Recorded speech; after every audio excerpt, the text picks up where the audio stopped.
Muy buenas tardes, ¿cómo están? Como siempre, una entrevista distinta cada tarde aquí en ADN Sur con el fin de informarnos un poco más. Ya en Comodoro está saliendo el sol, pasó la nieve, un pronóstico, bueno, interesante para la jornada matutina de hoy, así que va saliendo el sol y vamos también pensando en otras informaciones. Y queríamos conocer detalles, ¿sí? Situaciones que nos están pasando, sobre todo aquí en la zona de Comodoro Rivadavia y en distintos lugares de la costa atlántica con los variamientos de las ballenas. Hemos visto imágenes lamentables sobre el maltrato a los animales que lamentablemente han fallecido allí en la costa de Comodoro, también en la zona de Puerto Madryn y en otros lugares. Para eso lo convocamos al doctor Enrique Quique Crespo, así es como se lo denomina en muchos lugares, en muchos portales. Él es investigador superior del CONICET e integrante del Comité Científico de la Comisión Internacional Ballenera. Así es. ¿Cómo le va, Quique? Buenas tardes. ¿Qué tal? Buenas tardes, Elena. Un gusto estar con ustedes. ¿Cómo le va? Muy bien, muy bien. Muchas gracias por la invitación. Bueno, muy contentos de poder tenerlo aquí en las noticias, en las entrevistas de la tarde en ADN Sur. Y bueno, queríamos conocer qué es lo que está pasando, por qué hay tantos varamientos. Se está estudiando, imagino que hace mucho tiempo vienen trabajando este fenómeno. Sí, pero vos sabés que no sé por qué llaman tanto la atención los varamientos. En realidad, hay dos cosas que habría que comprender. La primera, que cualquier organismo nace, vive un tiempo y se muere en algún momento. Y en el caso de las ballenas se mueren como cualquier otro individuo en el mar, y algunas de esas ballenas, la corriente las arrastra, el viento, y van a parar a la playa, a la costa. Eso es lo que vemos como varamiento, digamos, eso no tiene nada de anormal. Por otro lado, todas las poblaciones de ballenas, desde que se estableció la moratoria en la Comisión Ballenera en 1982, han dejado de ser cazadas a partir de 1986 y todas han aumentado de tamaño. Es decir, por poner un ejemplo, la ballena franca austral, en la década del 70, acá en Península Valdés, nacían entre 20 y 30 crías nuevas. Y hoy nacen más de 700, es decir, posiblemente más cerca de las 1000. Entonces, digamos, con un aumento poblacional que, por darte una cifra, en la década del 80, 90, 2000, aumentaba a razón del 7% anual, eso significa que cada vez hay más ballenas. Entonces, va a haber más ballenas que nacen, más ballenas que mueren y más ballenas que aparecen en la costa, digamos. El fenómeno no tiene nada de anormal, digamos, es parte del ciclo natural. Puede haber causas que no son en este caso de que tuvieras una epidemia o por ejemplo, una epidemia causada por un virus o lo que sea, que te provoca una mortalidad instantánea de muchos animales al mismo tiempo. Y entonces eso sí puede llamar la atención, pero no estamos frente al caso. Es decir, yo creo que ustedes se referían a la ballena esa jorobada que apareció, no sé, hará un mes atrás. ¿Cuándo fue? 3 semanas atrás en las playas de Radatili. Que hubo un chico que se metió dentro. Claro, en las playas de kilómetro 8 en este caso. Sí, que un chico se metió dentro de la boca, salió en todos los diarios. Claro, y también se dieron en el verano en playas de la zona sur de Comodoro Rivadavia. Por ahí no tuvieron, bueno, la repercusión que tuvo esta, porque no tiene la gente tanto acercamiento a esas playas, ¿no? O sea, no es que están al lado de las viviendas como se dio en estas últimas semanas. Es decir, que los varamientos tienen que ver, en primer lugar, por una cuestión natural, pero por otro lado... Son fenómenos naturales, digamos. Lo que pasa es que cuando se muere un animal en tierra, bueno, se muere ahí en el medio del campo, alguno lo ve, por ahí algún gaucho que pase, ve, no sé, un venado, un ciervo, un guanaco muerto y no le llama la atención. En el caso de las ballenas llaman más la atención porque son bichos carismáticos, están ligados a todo el movimiento verde, digamos, el movimiento ambiental. Y entonces, cuando aparece un animal de esos en las playas, que además por las dimensiones que tienen, normalmente son de 10, 15 metros o más, dependiendo de la especie, dependiendo del animal si es adulto o no, es lógico que llame la atención. Pero te repito que no hay nada extraño, es un fenómeno totalmente natural y que se va a ver cada vez más frecuentemente. Esto sería bueno que la gente lo entienda, que va a ocurrir cada vez más frecuentemente, porque todas las poblaciones están en incremento, es decir, todas las poblaciones están aumentando desde que dejaron de casarse. Todas han aumentado. Y en el caso de las jorobadas, que cada vez son más frecuentes, y hay otra ballena también, un rorcual, la ballena 6, que también hay aparentemente grupos en el Golfo San Jorge, también han aparecido en el Golfo San Matías, en el Golfo Nuevo. Es decir, estas dos especies, la jorobada y la ballena 6, están apareciendo cada vez con más frecuencia, y eso tiene que ver con el aumento de la población y con animales que son, en general, todas las ballenas se reproducen en bajas latitudes, digamos, algunas más cerca de los trópicos, y van a comer a las altas latitudes, a la Antártida, en el caso del hemisferio sur, o al Ártico en el caso del hemisferio norte. Entonces migran constantemente entre el trópico o el subtrópico y las altas latitudes para comer o reproducirse. Y como todas estas poblaciones han aumentado, es posible que se empiecen a establecer grupos nuevos en áreas que posiblemente ocuparan antes de la gran explotación, digamos, estamos hablando antes del siglo XIX, siglo XVIII, siglo XVII, que fue cuando empezaron a capturarse todos estos animales con capturas muy importantes. En el caso de la ballena franca, te cuento un poquito de historia. Las primeras ballenas francas se cazaron en 1674, de acuerdo a los registros que hay. Y las cazaban los portugueses, menos los españoles, los ingleses, los franceses, los belgas, digamos, son las potencias coloniales que se han dedicado a la captura de animales desde el siglo XVII, siglo XVIII, que fue ya capturas importantes. Y a fin del siglo XVIII, a comienzo del XIX, la ballena franca había disminuido muchísimo. Nosotros estamos calculando con un modelo matemático de que la población original tenía aproximadamente 58 o 60 mil animales. Y hoy estamos hablando de una población de entre 5 y 6 mil animales como mucho. O sea, estamos prácticamente a un décimo de lo que era la población original. Y como te decía, en la década del 70, que fue cuando se las empezó a estudiar, nacían entre 20 y 30 crías nomás. Es decir, que la población posiblemente haya estado en menos de 100, 150, una cosa así. Es decir, no fue a la extinción, pero fue a niveles muy, muy bajos. Y hoy felizmente está creciendo, crece a una tasa importante, y yo creo que si sigue creciendo así, pronto vamos a ver ballenas por todos lados. Es decir, es que es lo que estamos viendo un poco ahora. Pero si hacemos las cuentas, hoy estamos a la 10ª parte de lo que era la población original, te imaginas que todavía para crecer tiene muchísimo número, ¿no?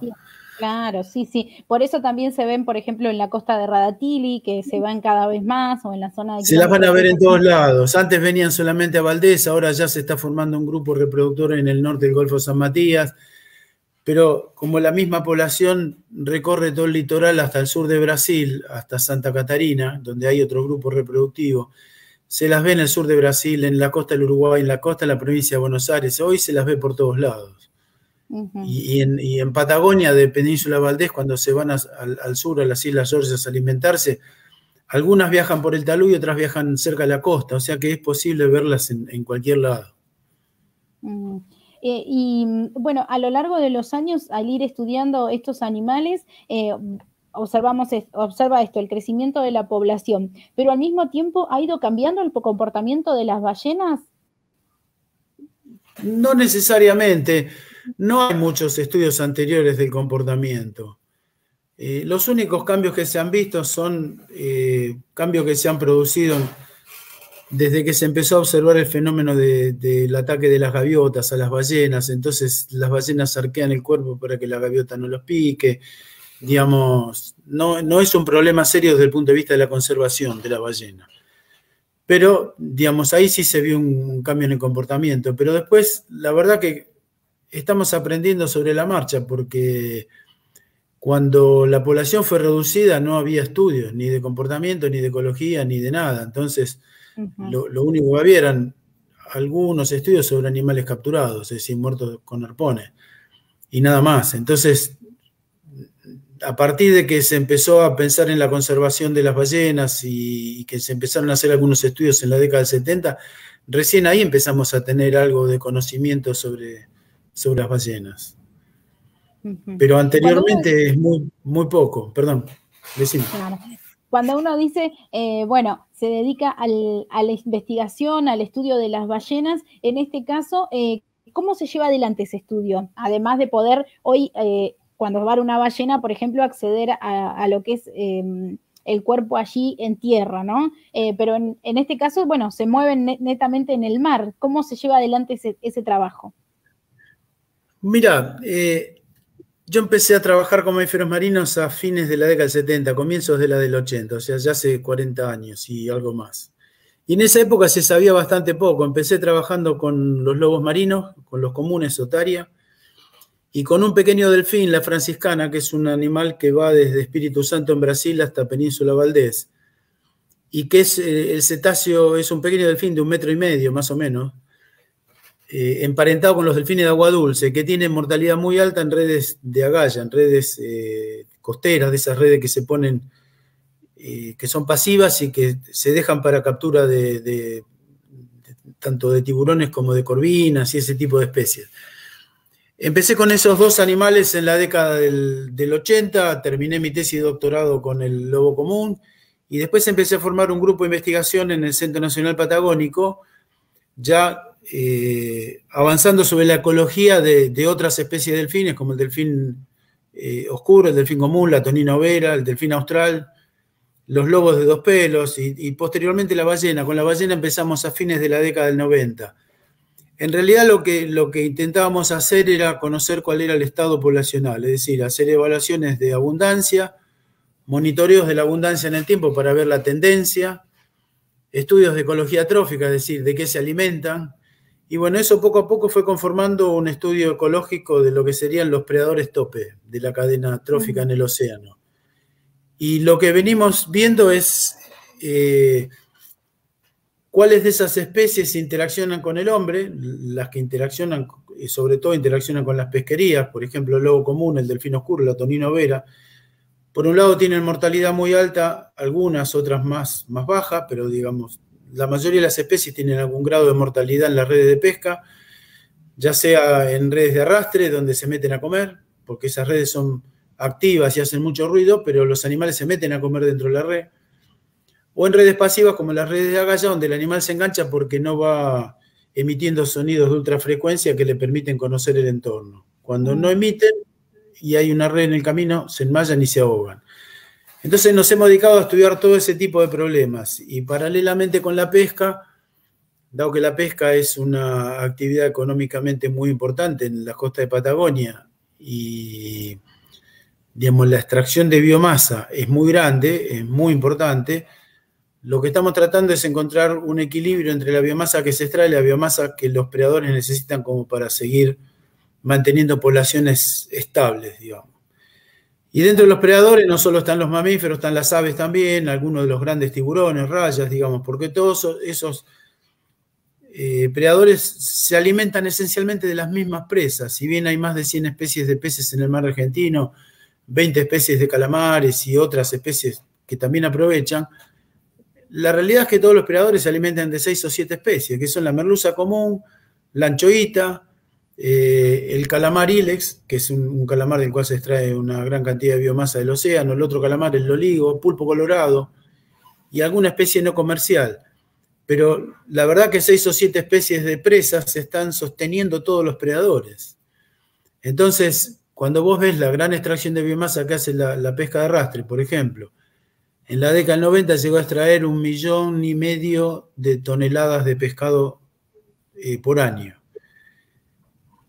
Y en 6 o 7 años quebraron la población de merluza, que fue cuando se produjo el gran quiebre de la pesca de merluza en el año 97.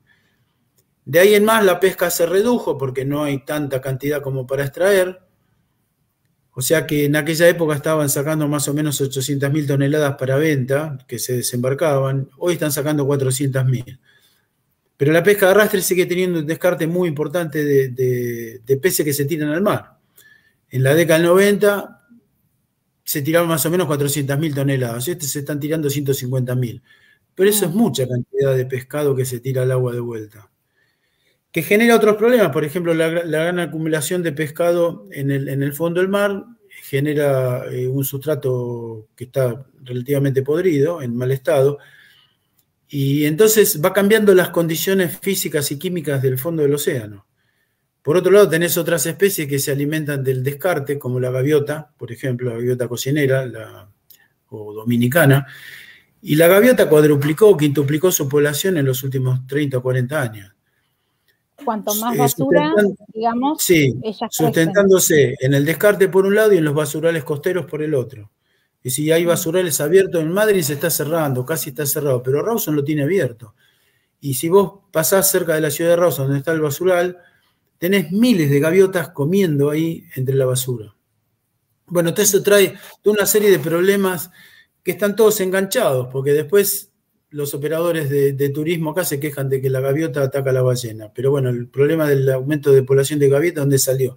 Entonces, el hombre siempre tiene que ver en todos estos problemas que son harto complicados y que, digamos, como todo problema tiene solución, pero las soluciones hay que encararlas, digamos. Claro. Poder equilibrar, ¿no? Era lo que decía al principio, poder equilibrar por ahí, poder equilibrar. Claro.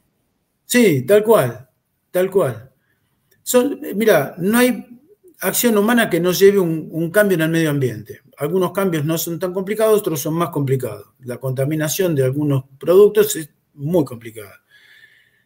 Pero todo tiene remediación, digamos. El asunto es preverlo, poner el dinero que hace falta para que esos costos sean absorbidos, porque lo más fácil es intervenir, contaminar, dejar los desechos ahí y llevarse el rédito. Pero, digamos, todo eso es posible primero discutirlo entre los intereses que están en pugna y las autoridades tienen que decidir, digamos, las mejores líneas de acción asesoradas por los cuerpos técnicos que le puedan proveer de esa información. O sea, no es tan complicado. Es cuestión de tener la voluntad política de hacerlo, pagar los costos económicos que haya que pagar y después ejercer los controles que se deben hacer para que todo eso funcione. ¿Y usted cree que se están ejerciendo controles, que se está llevando adelante? No. Lo que menos se ejerce son controles. Hay muchos estudios que proveen la información necesaria para que las autoridades políticas tomen decisiones racionales, pero no siempre ocurre. Y a veces están las normas, pero no se controla el cumplimiento, sobre todo en el mar. En el mar es mucho más complicado porque la que tiene que ejercer ese control es la prefectura. Ahora, la prefectura también necesita instrucciones políticas claras y los fondos necesarios para poder moverse con los barcos y controlar en el medio del mar. Digamos, es toda una cadena que es posible satisfacerla y cumplirla, pero bueno, hay que tener, como decía, decisión política y ejercer esa decisión. Y en Chubut, o por lo menos en la costa nuestra, ¿no? ¿Cuáles serían, lo primero que tendríamos que controlar? Seguiría siendo, en este caso, la población de merluza, que, bueno, hoy no está en los niveles, como decía, del año 97, pero que de alguna manera es mucho los desechos que igual vuelven al mar. ¿Cuáles serían esos controles más puntuales? Mira, el tema del descarte es un problema en todo el mundo, pero digamos es tratable, porque ese descarte antes de tirarlo al mar es posible aprovechar una parte. Es decir, cuando vos decís que estás tirando 150.000 toneladas de pescado vivo o muerto al mar, digamos, es un desperdicio. Yo trataría de buscar la forma de aprovecharlo. Eso por un lado. Por el otro, hay distintos tipos de artes que se pueden utilizar. Bueno, habría que buscar la que es más específica, la que produzca menos captura no deseada, digamos, porque esa es la captura no deseada la que va de vuelta al mar. Y que eso se controle, digamos, y el control lo tiene que ejercer prefectura. Muchas veces el control se hace en el puerto, pero no en alta mar. Entonces, ese es otro tema, es decir, la pesca ilegal, o por ejemplo, vos fíjate que hay vedas de merluza que se fueron ampliando con el tiempo, cada vez se pesca más lejos, si uno compara con lo que se pescaba en la década del 80 o en la década del 90, pero sin embargo los langostineros están pescando dentro de la zona de merluza. Y hoy el langostino es una especie que, si te digo 20 años atrás se sacaban 2.000 toneladas, hoy se están sacando 200.000. Entonces el valor económico del langostino es muy importante. Y bueno, pero también eso habría que controlarlo. Es decir, y posiblemente el cambio de langostino obedece a un cambio ecosistémico que todavía no está del todo claro, porque hay muchos ecosistemas donde sobrepescaron los peces óseos y después hubo cambios que produjeron que el sistema pasara a ser dominado por crustáceos. Por ejemplo, el aumento de la población de langostino que se está pescando en los últimos años posiblemente obedezca a un cambio de esos, porque además del langostino hay otros crustáceos que no se pescan, que no tienen valor comercial, como el bogavante, la munida gregaria, el peyo, hay varios. Todos esos han aumentado sus biomasas. ¿Y por qué lo aumentaron? Posiblemente por la reducción, y digo posiblemente porque no está claro, no está estudiado, no hay información todavía, por la reducción de la biomasa de peces óseos. Entonces, la sobrepesca de los peces óseos produce un cambio en el ecosistema que se vio en varios lados ya y posiblemente se haya producido acá también y no está del todo claro. Entonces, posiblemente el ecosistema haya sido afectado de tal forma que no vuelva a una condición original. Pero todo esto es hipotético, esto que te estoy diciendo. Claro. Pero hay cambios que se ven. Bien. Y estos cambios, bueno, por un lado lo positivo para las ballenas es que se las han dejado de cazar, como nos decía al principio, y han incrementado su población.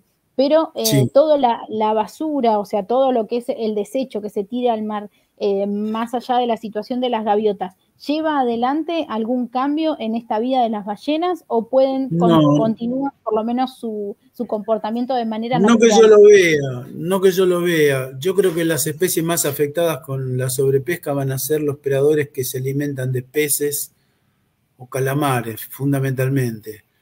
Las ballenas, vos viste que están comiendo, en la Antártida comen krill, y las que no van a la Antártida, que se van a donde la plataforma cae a profundidad, es decir, en el talud, ahí están comiendo copépodos, que son unos crustáceos muy pequeñitos, de pocos milímetros, y se están alimentando de eso. Entonces no hay un problema de falta de alimento en el futuro que uno pueda pensar que van a afectar a las ballenas. Lo que sí es posible que las afecte, es decir, que viste que cada tanto tiempo hay una mortalidad de crías de ballenas en Península Valdés. Hay años como el 2008, el 2012 que ha llegado a casi hasta el 20% de las crías. Eso en algunas poblaciones es normal y a veces hasta es más alta la mortalidad, lo que se llama mortalidad perinatal, mortalidad de las crías, de los recién nacidos. Ahora, cuando se empezó a estudiar en profundidad a qué obedecían esos cambios, da toda la impresión de que están ligados a fenómenos de cambio climático, cambio global. Es decir, hay años en los que el fenómeno del Niño, el fenómeno de la anomalía antártica, que es una anomalía que da vuelta alrededor de la Antártida, se combina de tal forma que hay aumentos de temperatura del agua de mar y menor formación de capa de hielo. Y cuando hay menor formación de capa de hielo hay menos krill, porque el krill madura debajo de la capa de hielo. Los años que hay menos krill disponible, hay una mortalidad alta de todos los comedores de krill, es decir, pingüinos, albatros, algunas de las focas. No las ballenas, porque las ballenas el año las que van a la Antártida, si son hembras preñadas, no tienen mortalidad porque haya menos krill, pero sí engordan menos. Y si la hembra está preñada, cuando vuelve al año siguiente a Península Valdés a parir la cría, no tiene suficiente grasa para transformar en leche y amamantar exitosamente a la cría. Y ese año la cría puede morir por falta de alimento. Entonces, hay predadores que mueren el mismo año que hay falta de krill, pero las crías de las ballenas mueren al año siguiente por todo este problema que te estaba comentando. Esto parece ser así, no es tan directo porque hay una serie de fenómenos que se tienen que combinar para que todo esto suceda. Pero los años de temperatura más alta en el agua de mar en la Antártida, es decir, cuando sube varios grados se forma menos hielo y menos krill. Y el año siguiente tenés mortalidad de crías. Entonces, pero estos ya son fenómenos globales, o sea, son fenómenos que tienen que ver con el cambio climático, con el aumento de la temperatura del aire, el aumento de la temperatura del agua de mar, el aumento de la acidificación en el mar. Entonces son todos fenómenos que habría que tratarlos globalmente como se están discutiendo en la Comisión de Cambio Climático en Naciones Unidas, digamos, en esos entes. Lo que pasa es que no todos los países cumplen con lo que se proponen en cuanto a emisiones de dióxido de carbono. Digamos, son todos problemas globales, o sea, hoy el mundo es una aldea global, nadie puede escapar pensando que yo dentro de mi frontera puedo hacer las cosas bien y entonces no me va a afectar.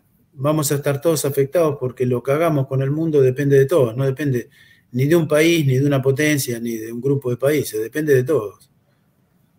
Y tal cual lo comentaba, bueno, por allí los informes de Mundo Marino en relación a los varamientos de ballenas decía, ¿no?, que por ahí podía ser el cambio climático, pero bueno, no explicaba qué sería lo que estaría generando este problema. Y bueno, ahí lo está explicando muy bien el doctor Enrique Crespo, que bueno, nos aclara la siguiente pregunta que iba hacia eso, ¿no?, si tenía que ver con el cambio climático. Y en este caso, bueno, si aumenta la temperatura del mar, como se prevé para el 2050, sobre todo con las emisiones de gases, y bueno, esta alarma, ¿no?, que se conoció hace 15 días aproximadamente con el informe, Sí. Tendríamos que llevarlo a cabo, sobre todo en la Patagonia y en nuestra zona, donde, bueno, mucha gente se desarrolla en el ámbito turístico con esto de los animales, ¿no?, y sobre todo allí Claro. en la zona de Puerto Madryn. Lo importante es entender que todos necesitamos hacer cambios de conducta. Es decir, porque esto mucho se resuelve con políticas internacionales que se puedan aplicar y que los estados las apliquen, pero también se resuelve con cambios a nivel de la conducta individual. Es decir, si todos somos conscientes de esto, es decir, podemos ver qué hacemos con la basura, podemos ver cómo tratamos los plásticos, digamos, toda una serie de cosas que podemos hacer a nivel individual. Y entonces, digamos, eso va a ayudar a que cambien las conductas de desperdicio.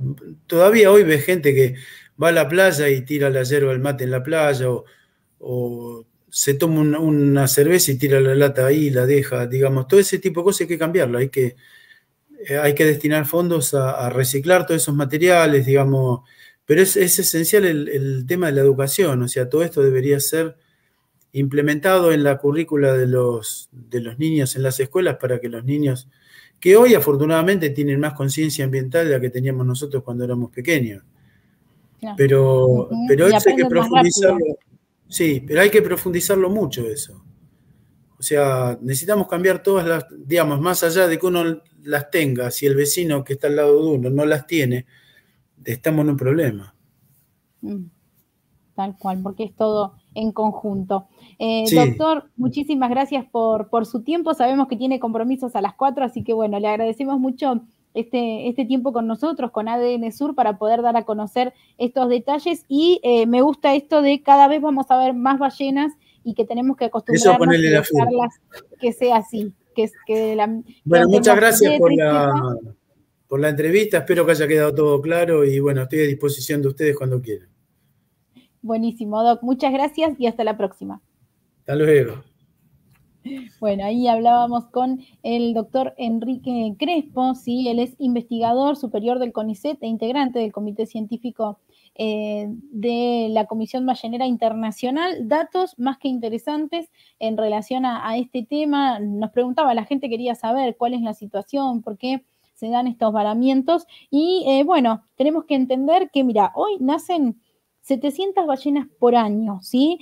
Cuando se dejaron de cazar las ballenas alrededor de la década del 80, solamente nacían alrededor de 20. Esto va mostrando el incremento de la cantidad de ballenas que nacen y por lo tanto también la cantidad que fallecen, que en algunos casos aparecen en las costas y en otros no. Bueno, todo esto que charlamos con el doctor también lo vas a ver reflejado en el portal ADN Sur. Nos volvemos a encontrar mañana a las 10:30 con la entrevista de la mañana con Mariana García y a las 16 con Sole Chorni. Hasta la próxima.